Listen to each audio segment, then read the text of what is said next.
আসসালামু আলাইকুম বন্ধুরা, সবাই কেমন আছেন? দেখুন, আজ আপনাদের মাঝে এমন একটা জিনিস এনেছি যা ছোটবেলার স্মৃতি সবাইকে মনে করে দেবে।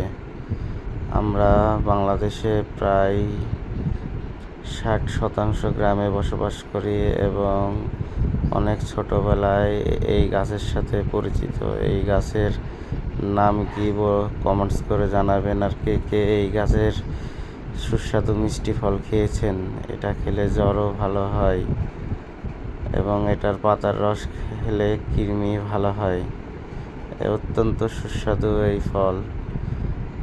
আমার চ্যানেলটি সাবস্ক্রাইব করে রাখবেন। আমি এই ধরনের ভিডিও করে থাকি। আপনারা সাবস্ক্রাইব করে রাখলে পরবর্তীতে তা দেখতে পাবেন এবং জানেন, সবাই ইউটিউবে একটা উদ্দেশ্যে আসে, আমিও এসেছি। আমার চ্যানেলটি সাবস্ক্রাইব করে রাখবেন।